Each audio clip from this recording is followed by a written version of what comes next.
Boa noite a todos, eu sou Iane Barroso, estou aqui com Luciana Lopes para o podcast Mulheres em Foco do Rotary Clube de Itamarandiba. E nós viemos falar sobre o Setembro Amarelo. Então, Lu, muito prazer em recebê-la aqui, estar aqui conosco. E eu gostaria que você falasse um pouco de você e um pouco da sua vida para nós. Boa noite, companheira. Boa noite a todos os ouvintes. Para quem não me conhece, eu sou a Luciana Lopes. Eu sou de Capelinha, mas há mais de 20 anos eu já moro aqui em Itamarandiba, então eu tenho Itamarandiba do lado esquerdo do peito.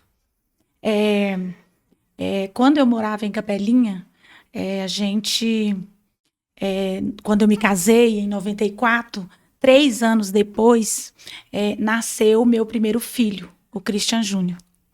E foi parto normal, e ele nasceu no dia exato que nós completávamos 3 anos de casado. Então, assim, aquele presente maravilhoso, família toda reunida, minha família é grande, numerosa, festeira, e assim, Júnior cresceu em Capelinha, a infância foi toda lá, um menino bem esperto, rodeado de primos e muita alegria.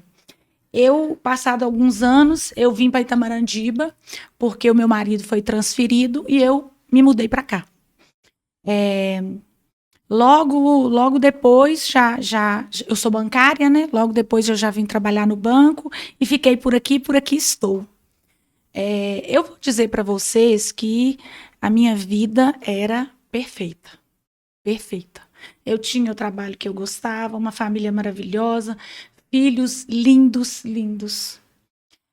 Eu tenho o mais velho, né, que é Júnior, que fica lá no céu. E eu tenho João Vitor, que é meu caçula, que hoje estuda em Diamantina. Tava tudo muito maravilhoso. Até que aconteceu a maior tragédia da nossa vida. Em 2017, o meu filho, que tinha acabado de completar 20 anos, se matou. Gente, perder um filho, para quem já passou por isso, é uma dor fora do normal. Perder um filho para o suicídio eu diria, 1000 vezes pior, deve ser, né? Quem sou eu para julgar as dores? Mas é porque, além de ter a dor da perda, nós ficávamos com muitos porquês. Muitas dúvidas. Como isso aconteceu na minha família? Como isso desencadeou? E assim, nós travamos essa batalha até hoje, sem entendermos por que ele se foi. Ele só tinha 20 anos, um menino bonito, por fora e por dentro, cheio de amigos. A minha casa sempre foi o point desses amigos, das namoradas, das festas. Então, assim, a nosso ver, um adolescente normal, né? Muito inteligente, de bem com a vida.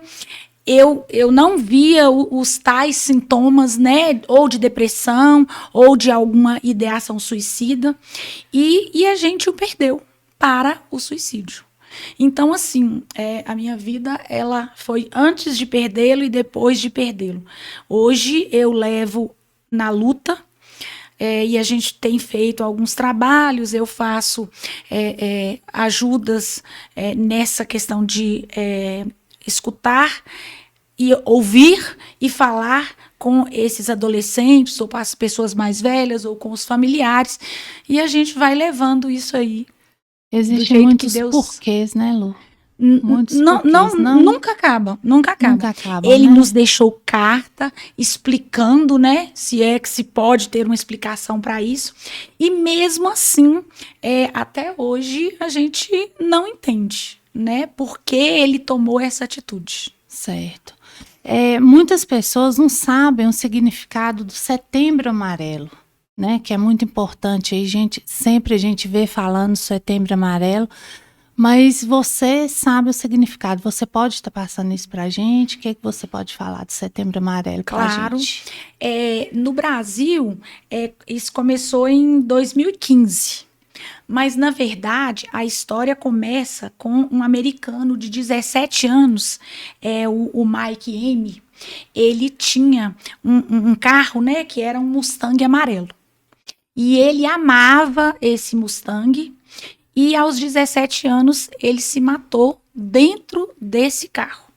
Então, por isso, setembro, ele se matou em setembro, por isso Setembro Amarelo, por causa do Mustang dele. No velório do Mike, haviam vários amigos, familiares, e todos eles foram fazendo mensagens de apoio às outras pessoas, mensagens de ajuda, e eles colocaram isso em cartões com fitas amarelas. Então, eles enfeitaram esses cartõezinhos com fitas amarelas. E aí foi criado o projeto Laço Amarelo, que simboliza a escuta, a solidariedade e a esperança. Eu falo que essa esperança é de que nenhuma mãe, nenhum filho, ninguém passe por essa dor de perder alguém assim tão abruptamente. E a partir daí começou no mundo inteiro essas campanhas com o título de Setembro Amarelo, mas lembrando esse laço amarelo. Entendi, muito importante, gostei muito de saber disso. Eu mesma não sabia, entendeu? E a gente escuta muito falar também, Lu, da rede de apoios. Quais são essas redes de apoios que tem hoje? Como que a gente pode estar acessando? E vocês sabem falar sobre números de suicídios no Brasil? Como que é essa questão, assim, voltada aqui para o nosso país, assim?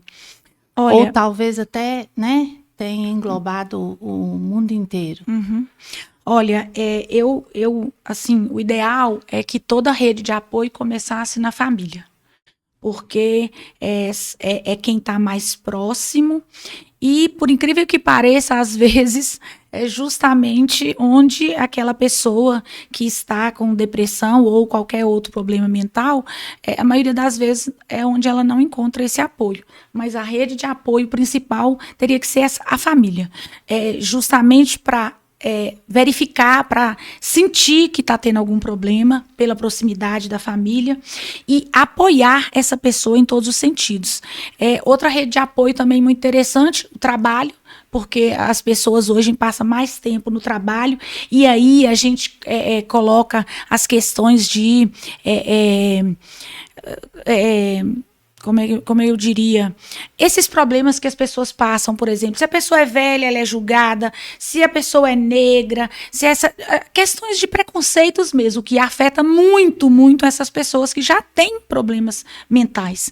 Certo. Então, a rede de amigos, na maioria das vezes, as pessoas não têm coragem de comentar isso com os pais, com os irmãos, mas às vezes com os amigos. Uhum. Então, os amigos são importantíssimos nessa hora de poder escutar, de sentir quais são esses problemas, de mostrar que tem uma saída, que tem um caminho, de auxiliar na procura de ajuda.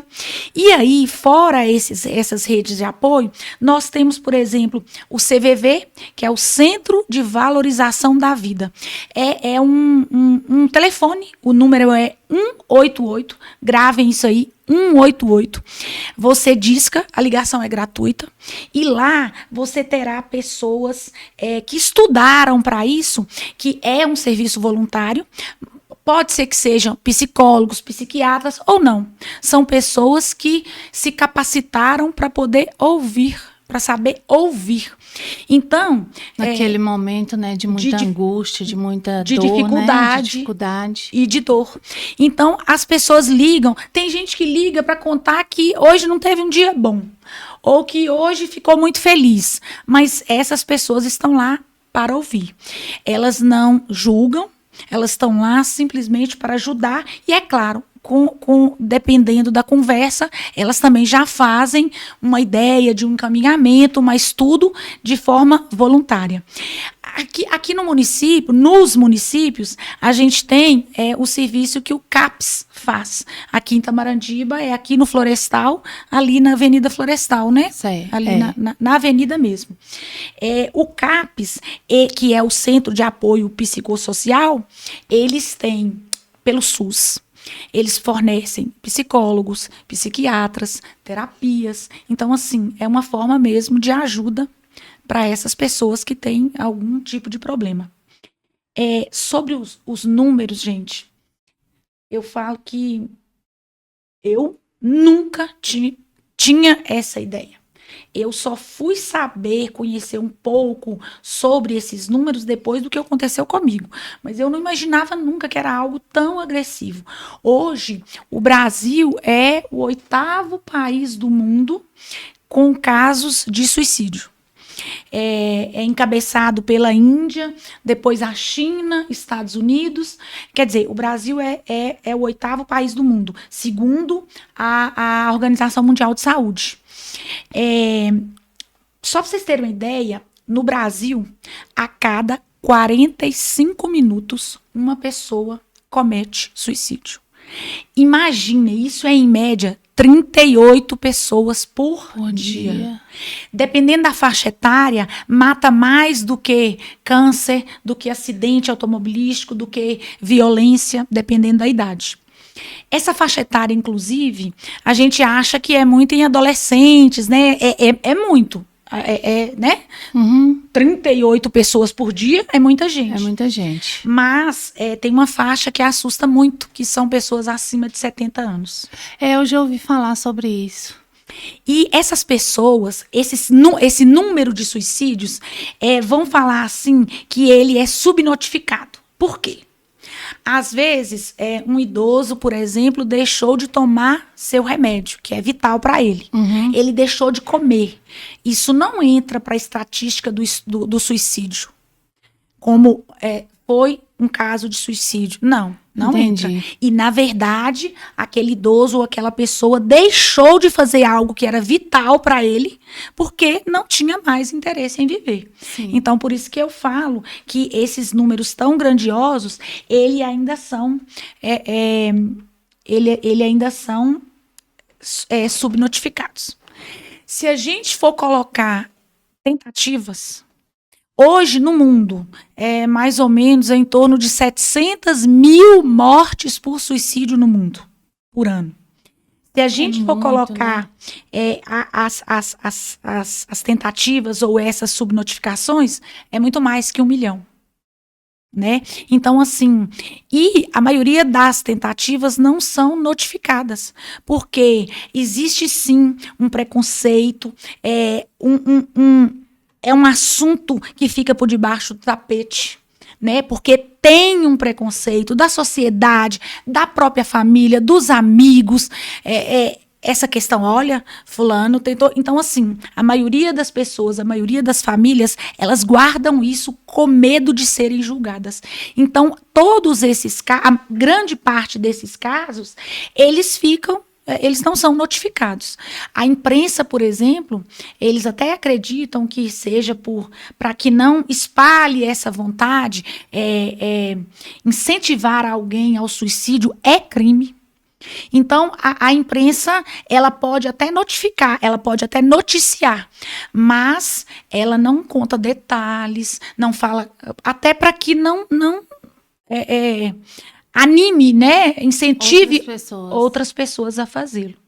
Mas, assim, são números bem gritantes. E o mais interessante, Anne, que, por exemplo, no Brasil, a maioria dos casos acontece em Rio Grande do Sul, Santa Catarina, Mato Grosso do Sul, que são regiões mais ricas. Então, não importa, o número de suicídios é maior em homens, mas não importa classe social, sexo, localidade, condição financeira, é um caso de saúde pública. É pesado mesmo, é puxado mesmo. Certo. E eu vejo também, não sei, em questão dos jovens, muitas vezes os jovens estão precisando de ajuda e comentam com os amigos, e os amigos comentam com os pais, e os pais pedem para eles se afastarem daquele jovem. Eu acho que tem muito isso também. Eu acho que isso acontece demais, entendeu? Porque eu acho que o pai fica com medo, né? Igual você falou, de ser um incentivo e pede para afastar desses jovens. Eu já escutei casos disso. Gente, depressão, borderline, esquizofrenia, qualquer doença mental não é contagiosa. Pois é. Então, E muito os pelo pais contrário. Muitos pais não pensam assim, acham que aquela pessoa que está passando por isso vai incentivar o filho a fazer a mesma coisa e pede para afastar, não é. o que é pior, E né? o que é pior. Não, como eu digo, a gente fala assim, né?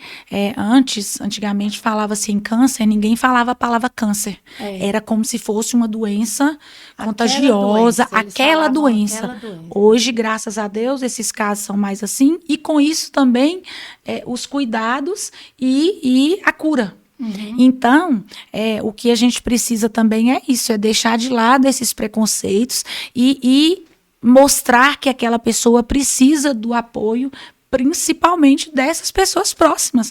Às vezes, um adolescente, por exemplo, é muito mais bem entendido pelo próprio adolescente do que pelos pais, né? Com certeza. Ou o idoso, ou é algo tão gritante, quando a gente fala assim, adolescentes ou idosos, tem várias crianças que cometem aos 10 anos. O que uma pessoa de 10 anos sabe da vida para querer deixar de vivê-la ou não? Então, assim, é muito sério. E esse apoio de amigos e famílias e escola é muito importante para quem precisa. Ô, Luciana, e eu estava querendo saber também, eu acho que é muito importante também, né, para todo mundo, sobre os sinais. Eu tive um primo que suicidou com 24 anos, e ele trabalhava comigo, mas eu não via os sinais dele. Quais são esses sinais? Tem alguns sinais que a gente pode prestar atenção, ver assim alguma mudança, né? Alguma coisa assim que você pode estar falando para a gente? Porque eu realmente, ninguém no escritório viu o sinal, entendeu? Só que depois que ele fez, a gente começou a pensar e nós vimos alguns sinais, entendeu? Só que a gente não prestou atenção na hora. Então, você pode falar sobre os sinais para nós? Olha, nós mães que perdemos nossos filhos para o suicídio, a gente até não tem um número que a Organização Mundial de Saúde diz que a maioria dos casos podem ser evitados, porque há sinais. É muito fácil falar quando já aconteceu. Uhum. E eu pego esse exemplo para mim porque eu não vi esses sinais no meu filho. Eu não vi. Depois, quando aconteceu, que é o que você falou aí, a gente começou, olha, ele estava um pouco magro, ele estava um pouco com insônia. Que também são sinais, mas assim, nós não enxergamos isso. Depois de acontecido, é que a gente começou a prestar atenção em coisas pequenas também, ele não demonstrava não. Mas tem sinais, tem. A perda de apetite, a insônia, é muito interessante que tanto a insônia é um sintoma, um sinal, como também o exagero em dormir. O isolamento, né? Gente, não confundam tristeza com depressão. Tristeza é algo que acontece. Eu terminei um namoro, eu fiquei triste. Eu tirei uma nota ruim na escola, eu fiquei triste durante uma semana. Eu perdi o emprego, eu perdi a minha mãe, eu perdi o meu filho, eu fiquei triste durante 8 anos, 10 anos. Tristeza, ela é passageira e ela não é uma doença. A depressão, que é um dos principais, uma das principais causas de suicídio, ela é uma doença. E como tal, ela tem que ser cuidada. Então, a falta de apetite, esse isolamento, um desânimo, né? Não é preguiça, é um desânimo, é o corpo sentindo falta, é química, né? Por exemplo, e esse é um dos sinais, a doação de pertences. Essas pessoas não são ligadas assim a coisas materiais. Elas começam a doar. E hoje, por exemplo, essa era uma característica do meu filho. Eu me lembro que eu comprava roupas para ele e sumia. E depois eu fui descobrir, ele doava essas roupas de frio, ele doava, na época ele estudava em Diamantina, e ele doava, ele era muito desapegado a essas coisas materiais. Então, é muito relativo essa questão desses sinais. Mas nós temos sim que ficar sempre ligados a isso. Não é que todo jovem tem que ser alto astral, isso aí é da pessoa.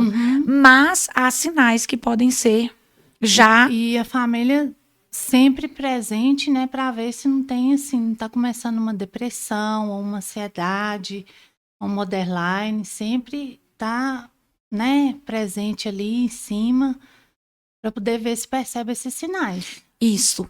É por isso que a gente fala da rede de apoio, porque são as pessoas mais próximas.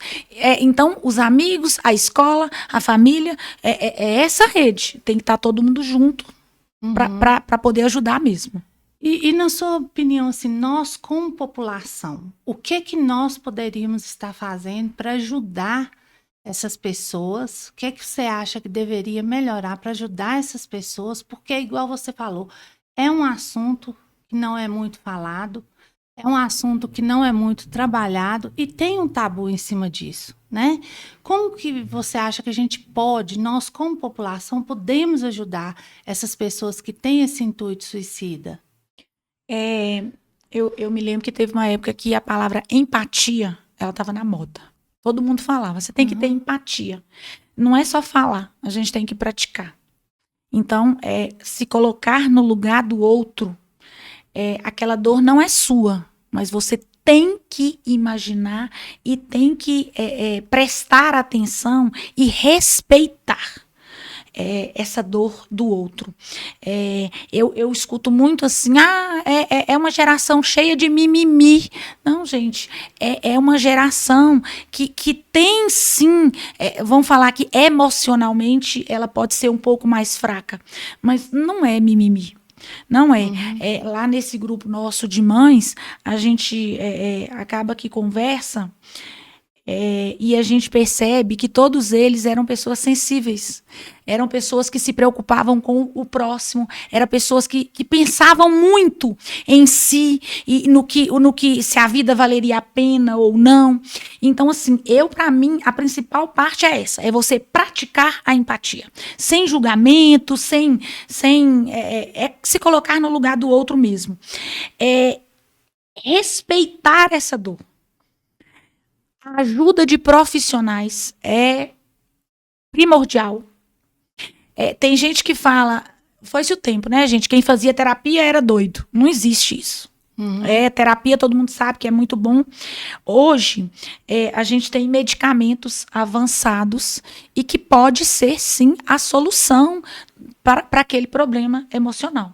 Ou, em caso de outras doenças que não seja só a depressão, também existe medicamentos, terapias, profissionais como psiquiatras, psicólogos.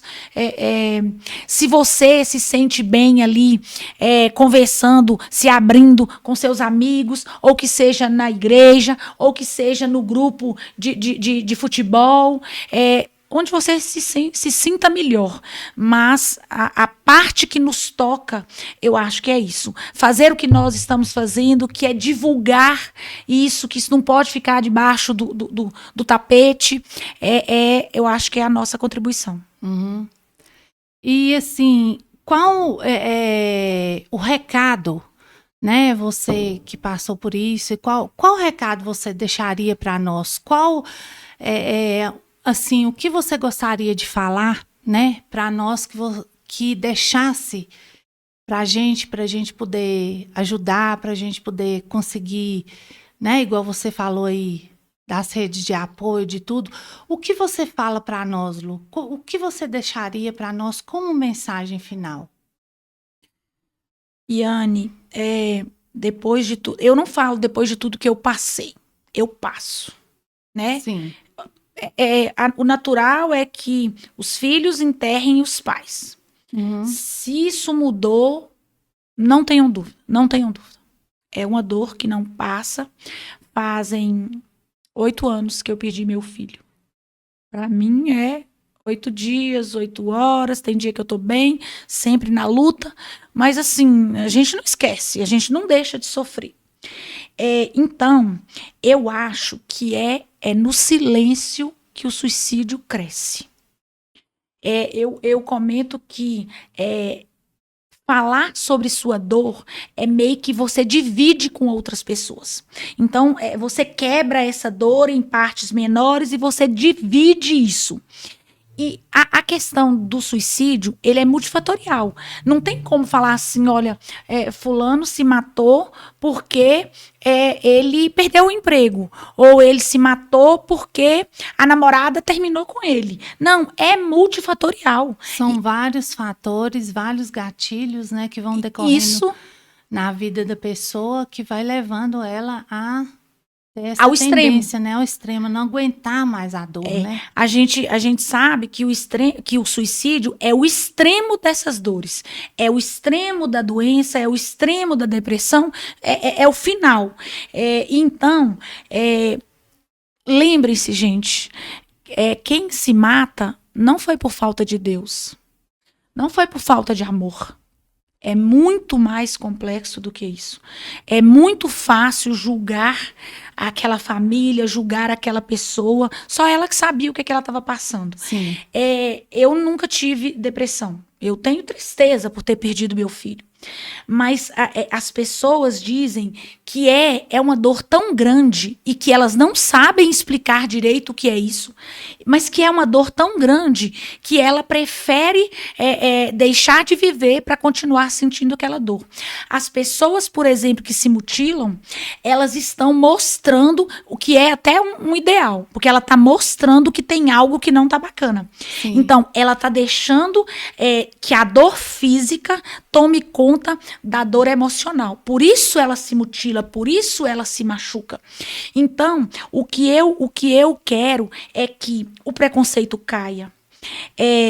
Porque a gente já não pode mais acrescentar tanta dor a essas pessoas. Sim. Que já sofrem. Então, o preconceito só vem para aumentar essa dor, não serve de nada. E que essas pessoas procurem ajuda.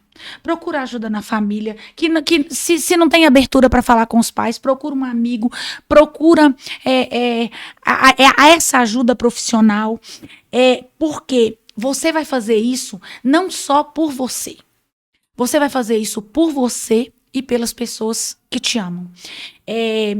Antes, o meu filho, ele falava assim, desde pequenininho, ele era muito autêntico e ele falava assim, eu achava lindo, ele falava, eu sou meu e oxê é seu.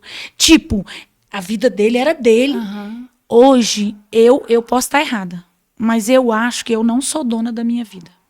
Eu não sou dona da minha vida. A minha vida pertence a mim, ao meu filho, ao meu marido, às minhas irmãs, aos meus familiares, aos meus sobrinhos, aos meus amigos, à sociedade. Então, eu peço para que vocês lutem, fiquem e nunca se esqueçam. Se precisar, peçam ajuda. Eu acho que essa é a minha mensagem que eu queria muito. Era meu sonho que o meu filho tivesse pedido ajuda. Entendi. Então, é essa a mensagem que eu deixo. Não se calem. Se precisar, peçam ajuda. Sim. Com certeza, né, Luciana? Com certeza. E a gente está vendo aí muitos jovens, igual você falou, muitos jovens sensíveis, né? Eu acho que essa pandemia também ajudou muito, né? A gente está escutando muito casos, né, de jovens, igual você falou, tem o caso dos idosos, mas a gente tem escutado muito caso de jovens também. Então, assim, gente, procurem ajuda, como a Luciana falou, procurem, que não seja com os pais, com os amigos, com alguém que você tem afinidade, né, para poder se abrir, para poder falar um pouco. Mas não façam isso, gente, porque é uma dor enorme, né, Lu? Isso mesmo. Então, assim, bom, gente, esse foi o podcast Mulheres em Foco. É um quadro do Rotary Club de Itamarandiba. Eu gostaria muito de agradecer a nossa entrevistada de hoje, que é uma pessoa muito especial, uma pessoa muito lutadora, que tem muita força, né? Que passou por isso, está aí com a gente, com esse sorriso lindo no rosto, né? E nos ajudando nessa campanha. E falar com vocês também que o Rotary está à disposição, né, para ajudar qualquer um de vocês que tenham essa vontade, que pensam nisso. Nós do Rotary estamos à disposição para vocês, né? Então, um grande abraço. Esse foi nosso podcast. Muito obrigada, Lu. Eu muito obrigada pelo seu sorriso, pelas suas palavras e que vocês escutem e coloquem isso na cabeça, que isso é muito importante, gente. Setembro Amarelo aí para vocês, viu? Um grande abraço. Eu que agradeço de coração o convite do Rotary, né? A qual eu também faço parte, com muito prazer. E força para todos e uma boa noite para vocês. Fiquem com Deus. Gente, nós temos uma surpresa aqui para nossa convidada, Luciana Lopes, nossa companheira, Karine Chaves, veio até aqui trazer, né, uma lembrancinha do Rotary para você, né, pela palestra, pelo podcast, que foi muito maravilhoso. Então, Karine, por favor, faça um... Ai, gente, obrigada. Né? Ai, companheira. Nossa companheira Karine Chaves, que também faz parte do Rotary, nos apoia aí, né? Tá sempre apoiando o Setembro Amarelo. Gente, mas essa surpresa também não é só para a Lu, né? Essa surpresa também é para nossa orientadora também. Oh, muito obrigada.